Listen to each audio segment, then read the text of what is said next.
The story of Somali pirates. Somalia's pirates have terrified the seas for decades. They looted countless ships, and the world saw them as ruthless villains. But for many Somalians, these men were something else entirely, protectors, even heroes. In their eyes, they were a kind of Robin Hood. To understand why, let's go back to one of the most famous incidents. The Maersk Alabama hijacking on April 8, 2009, a U.S. cargo ship called the Maersk Alabama was sailing from Oman to Kenya. It carried humanitarian aid and flew under the American flag. About 440 kilometers off the Somali coast, the ship's radar picked up a small boat approaching. For the crew, the sight was all too familiar. Twice in the past 24 hours, similar boats had chased them. This time, the crew feared the worst. The pirates' boat sped toward them at 25 knots, much faster than the ship's top speed of 18 to 20 knots.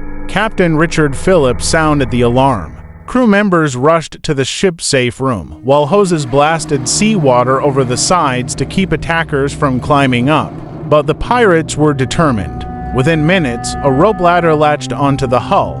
The first pirate climbed aboard, firing his AK-47. Soon, armed men stood on the bridge. Their leader was only 18 years old, Abduali Abdikadir Muse. 14 crew members managed to lock themselves in the safe room, but Captain Phillips and 2 officers were trapped on the bridge with the pirates. A desperate struggle followed. At one point, the ship's chief engineer, Mike Perry, ambushed Muse with a knife and locked him in the safe room. But the other pirates still had the captain at gunpoint. Negotiations broke down.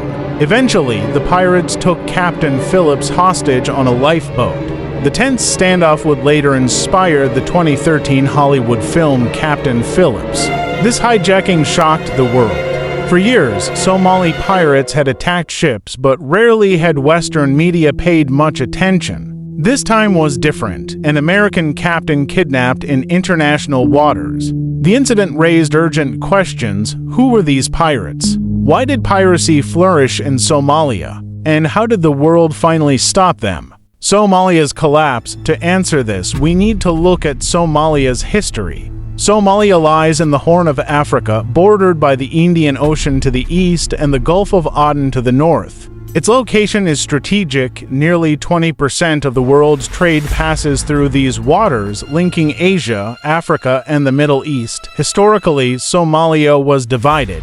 The north was a British colony, the south under Italian rule. In 1960, both regions united to form an independent Somalia. But democracy did not last long. In 1969, President Abdirashid Ali was assassinated. Soon after, Army Chief Syed Barre seized power in a coup and turned Somalia into a dictatorship. His regime, like many in Africa, exploited clan divisions to maintain control. By 1991, civil war erupted. Rival clans overthrew Barre and the central government collapsed. Chaos followed. Northern Somalia declared independence as Somaliland, though no other country recognized it. Starvation and disease spread, killing hundreds of thousands. Somalia became a failed state, and when the state collapsed, the coast collapsed with it.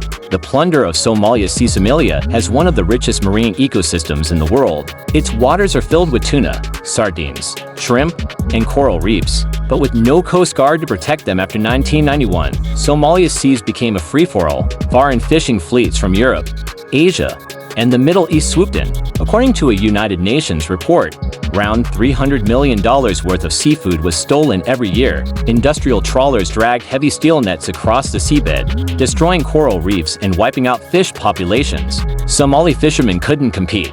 With small wooden boats and no advanced equipment, their livelihoods were ruined. When they protested, foreign crews often responded with gunfire and water cannons. But illegal fishing wasn't the only problem. Toxic waste and guns for waste. From the 1980s onward, European companies began dumping toxic waste in Somalia: lead, mercury, cadmium, even nuclear waste. All were secretly buried or sunk offshore. Why Somalia? Because it was cheap. Proper waste disposal in Europe cost around $250 per ton.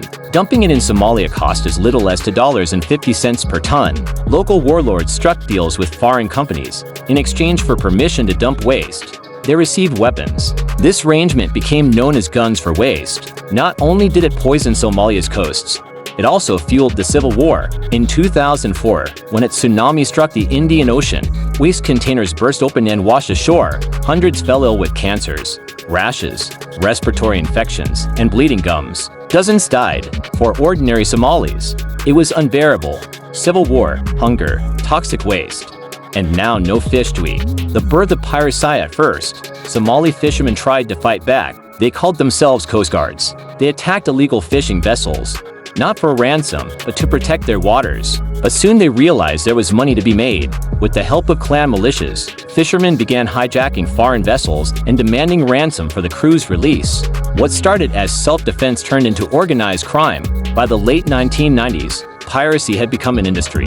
Puntland, a semi-autonomous region in northern Somalia, became a hub. Its city of Ale earned the nickname Pirate Capital. Young men, desperate for food and work, were recruited. Investors provided money for boats, fuel, and weapons. In return, they received a share of ransom payments. Pirates armed themselves with AK-47s, rocket launchers, GPS devices, and speedboats. How a hijacking worked? Pirates' tactics were simple but effective.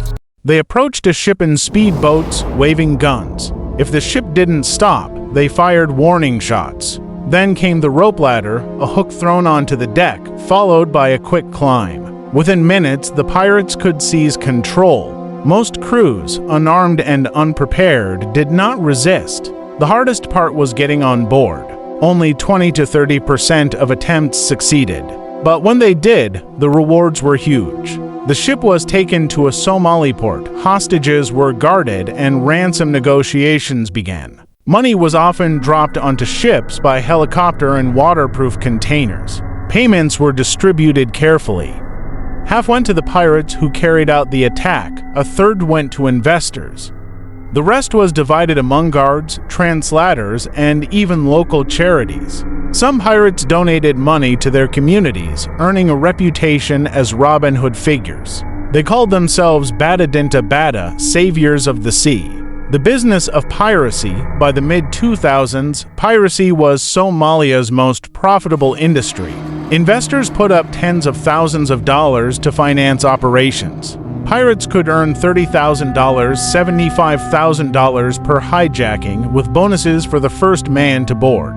Between 2005 and 2012, Somali pirates made an estimated $339 for $113 million in ransom. At its peak in 2011, piracy cost the global economy around $7 billion. Some of the biggest cases included the Sirius Star 2008, a Saudi supertanker the size of 3 aircraft carriers, hijacked for a $3 million ransom.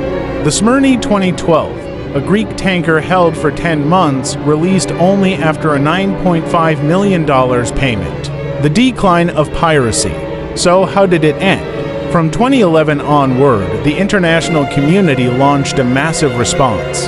Naval patrols from the US, EU, China, India, and others began escorting ships through Somali waters. At the same time, many shipping companies adopted new security measures. Barbed wire, water cannons, evasive maneuvers, and even private armed guards on deck made hijackings much harder. Somali piracy, once at its peak, collapsed rapidly. By 2015, attacks had nearly vanished. Legacy.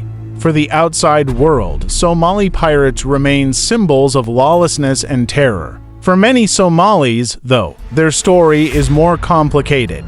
They were born from desperation, fishermen forced into piracy by poverty, war, toxic waste, and foreign exploitation.